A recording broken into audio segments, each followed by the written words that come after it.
ਕੌਮੀ ਇਨਸਾਫ ਮੋਰਚੇ ਦੇ ਵਿੱਚ ਵੱਖ-ਵੱਖ ਤਰ੍ਹਾਂ ਦੇ ਵੱਲੋਂ ਵੱਡੀ ਸ਼ਮੂਲੀਅਤ ਕੀਤੀ ਜਾ ਰਹੀ ਹੈ। ਤਾਂ ਦੇਖ ਸਕਦੇ ਹੋ ਕਿ ਕਿਸ ਤਰੀਕੇ ਦੇ ਨਾਲ ਵੱਡਾ ਜਥਾ ਲੈ ਕੇ ਕਿਸਾਨ ਮਜ਼ਦੂਰ ਸੰਘਰਸ਼ ਕਮੇਟੀ ਪੁੱਜੀ ਹੈ। ਤਾਂ ਵੱਡੀ ਤਾਦਾਦ ਦੇ ਵਿੱਚ ਤੁਸੀਂ ਦੇਖ ਸਕਦੇ ਹੋ ਕਿ ਕਿਸ ਤਰੀਕੇ ਦੇ ਨਾਲ ਸ਼ਮੂਲੀਅਤ ਕਰਨ ਵਾਸਤੇ ਵੱਖ-ਵੱਖ ਜਥੇਬੰਦੀਆਂ ਕਿਸਾਨੀ ਅੰਦੋਲਨ ਦੇ ਨਾਲ ਜਿਹੜੀਆਂ ਸੰਬੰਧਿਤ ਧਿਰਾਂ ਰਹੀਆਂ ਨੇ ਉਹਨਾਂ ਦੇ ਵੱਲੋਂ ਵੀ ਵੱਡੀ ਸ਼ਮੂਲੀਅਤ ਕੀਤੀ ਜਾ ਰਹੀ ਹੈ। ਤਾਂ ਲਾਈਵ ਤਸਵੀਰਾਂ ਦੇ ਵਿੱਚ ਤੁਸੀਂ ਦੇਖ ਸਕਦੇ ਹੋ। ਕਰੋ ਤਿਆਰੀ, ਆਪਣੀ ਰਾਖੀ ਦੀ ਕਰੋ ਤਿਆਰੀ, ਹੱਕ ਸੱਚ ਲਈ ਲੜਨਾ ਦਾ ਇੱਕ ਜਿੰਦਾਬਾਦ ਜਿੰਦਾਬਾਦ ਜਿੰਦਾਬਾਦ। ਕਿਸਾਨ ਮਜ਼ਦੂਰ ਮੁਲਾਜ਼ਮ ਵਿਦਿਆਰਥੀ ਦੁਕਾਨਦਾਰ ਏਕਤਾ ਜਿੰਦਾਬਾਦ ਜਿੰਦਾਬਾਦ ਜਿੰਦਾਬਾਦ। ਬੰਦੀ ਸਿੰਘਾਂ ਨੂੰ ਰਿਹਾ ਕਰਵਾ ਕੇ ਰਹਾਂਗੇ, ਬੰਦੀ ਸਿੰਘਾਂ ਨੂੰ ਰਿਹਾ ਕਰਵਾ ਕੇ ਰਹਾਂਗੇ, ਬੰਦੀ ਸਿੰਘਾਂ ਨੂੰ ਰਿਹਾ ਕਰਵਾ ਕੇ ਰਹਾਂਗੇ।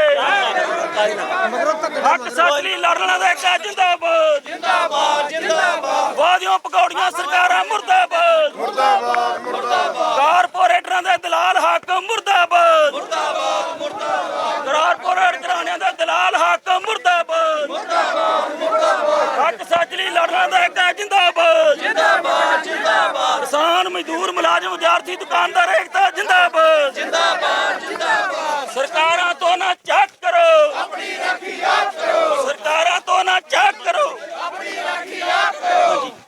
ਇਹ ਕਿਸਾਨ ਮਜ਼ਦੂਰ ਸੰਘਰਸ਼ ਕਮੇਟੀ ਦੇ ਨਾਲ ਜੁੜੇ ਹੋਏ ਮੁੱਖ ਚਿਹਰੇ ਪੁੱਜ ਰਹੇ ਨੇ ਕੌਮੀ ਇਨਸਾਫ ਮੋਰਚੇ ਦੇ ਵਿੱਚ। ਤਾਂ ਮੇਰੇ ਨਾਲ ਸੁਖਵਿੰਦਰ ਸਿੰਘ ਸੁਭਰਾ ਨੇ ਕਿਸਾਨ ਆਗੂ, ਉਹਨਾਂ ਦੇ ਨਾਲ ਗੱਲਬਾਤ ਕਰ ਲੈਣੇ। ਭਾਈ ਸਾਹਿਬ ਵਾਹਿਗੁਰੂ ਜੀ ਕਾ ਖਾਲਸਾ। ਵਾਹਿਗੁਰੂ ਜੀ ਕਾ ਖਾਲਸਾ ਵਾਹਿਗੁਰੂ ਜੀ ਕੀ ਫਤਿਹ।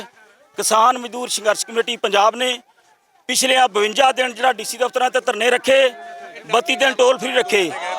ਬੰਦੀ ਸਿੰਘਾਂ ਦੀ ਰਿਹਾਈ ਦੇ ਗੁਰੂ ਗ੍ਰੰਥ ਸਾਹਿਬ ਦੇ ਬੇਅਦਬੀਆਂ ਨੂੰ ਸਜ਼ਾਵਾਂ ਤੇ ਹੋਣਗੀਆਂ, ਇਹ ਸਾਡੇ ਏਜੰਡੇ ਤੇ ਆ, ਸਾਡੇ ਮੰਗ ਪੱਤਰ ਦਾ ਹਿੱਸਾ ਵਾ।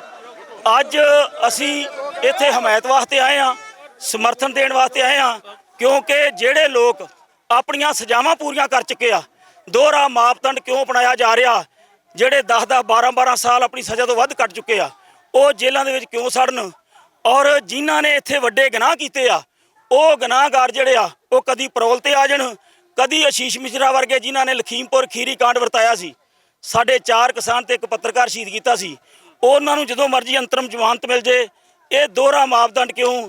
ਇਹਦਾ ਕਰਕੇ ਜੋ ਇੱਥੇ ਮੋਰਚਾ ਲੱਗਾ ਵਾ, ਸਾਡਾ ਸਾਰਾ ਪਰਿਵਾਰ ਕਿਸਾਨ ਮਜ਼ਦੂਰ ਸੰਘਰਸ਼ ਕਮੇਟੀ ਦਾ ਹਮਾਇਤ ਵਾਸਤੇ ਆਇਆ ਵਾ।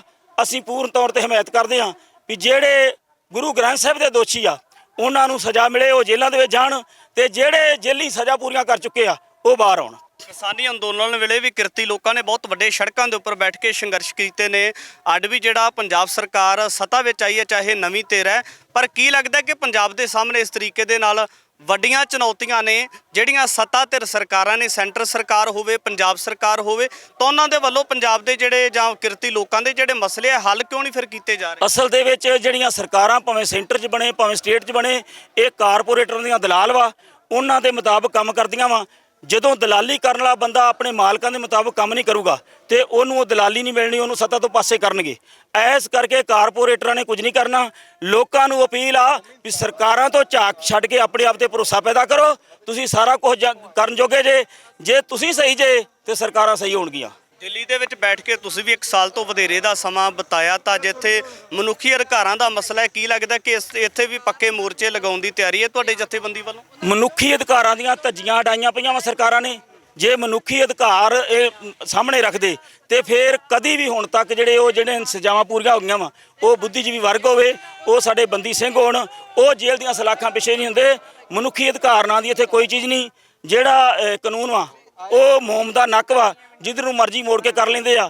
ਅਸਲ ਦੇ ਵਿੱਚ ਕਾਨੂੰਨ ਕਹਿੰਦੇ ਆ ਸਾਰਿਆਂ ਲਈ ਬਰਾਬਰ ਆ, ਬਰਾਬਰ ਨਹੀਂ ਗਾ।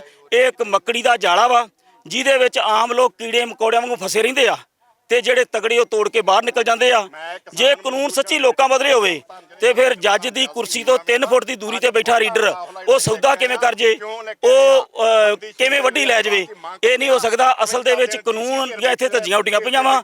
ਜੇ ਕਾਨੂੰਨ ਨੂੰ ਸਹੀ ਕਰਵਾਉਣਾ ਵਾ ਤੇ ਫਿਰ ਸਾਨੂੰ ਮਤਲਬ ਆਪਣੇ ਆਪ ਤੇ ਭਰੋਸਾ ਕਰਨਾ ਪਊ। ਸੁਖਵਿੰਦਰ ਸਿੰਘ ਜੀ ਬਹੁਤ ਵੱਡੇ ਸਵਾਲੀਆ ਚਿੰਨ੍ਹ ਲਾਏ ਨੇ। ਜੇ ਲੋਕਤੰਤਰ ਦਾ ਕਾਣ ਹੁੰਦਾ ਹੈ, ਕਾਨੂੰਨ ਦੀਆਂ ਧੱਜੀਆਂ ਉਡਾਈਆਂ ਜਾਂਦੀਆਂ, ਫਿਰ ਲੱਗਦਾ ਨਹੀਂ ਕਿ ਲੋਕ ਜਿਹੜਾ ਆਪਣਾ ਰਸਤਾ ਖੁਦ ਅਖਤਿਆਰ ਕਰਨਗੇ? ਅਸਲ ਦੇ ਵਿੱਚ ਜੋ ਕੁਝ ਇਹਨਾਂ ਨੇ ਅਪਣਾਇਆ ਵਾ, ਭਾਰਤ ਸੁੰਦਰ ਫੁੱਲਾਂ ਦਾ ਗੁਲਦਸਤਾ ਵਾ, ਹਰ ਇੱਕ ਫੁੱਲ ਕੀਮਤੀ ਆ, ਇਹਦੀ ਪੱਤੀ ਪੱਤੀ ਕਰਨ ਨੂੰ ਫਿਰਦੇ ਆ। ਇਹਦੇ ਤੇ ਮਤਲਬ ਲੋਕ ਇਕੱਠੇ ਹੋ ਰਹੇ ਆ, ਲੋਕਾਂ ਦਾ ਰੋਹ ਇਕੱਠਾ ਹੋ ਰਿਹਾ ਵਾ। ਜਦੋਂ ਲੋਕਾਂ ਦਾ ਰੋਹ ਇਕੱਠਾ ਹੋਇਆ ਤੇ ਫਿਰ ਦਿੱਲੀ ਮੋਰਚੇ ਵਾਂਗੂ ਸਾਰਾ ਕੁਝ ਰੋੜ ਕੇ ਲੈ ਜਾਊਗਾ। ਕਿਸਾਨ ਮਜ਼ਦੂਰ ਸੰਘਰਸ਼ ਕਮੇਟੀ ਦੇ ਮੁੱਖ ਆਗੂ ਕਿਸਾਨ ਸੁਖਵਿੰਦਰ ਸਿੰਘ ਸਭਰਾ ਦੇ ਨਾਲ ਗੱਲਬਾਤ ਕੀਤੀ। ਆਉਣ ਵਾਲੇ ਸਮੇਂ ਵਿੱਚ ਵਿਸ਼ੇਸ਼ ਗੱਲਬਾਤ ਲੈ ਕੇ ਹਾਜ਼ਰ ਹੋਵਾਂਗੇ। ਧੰਨਵਾਦ।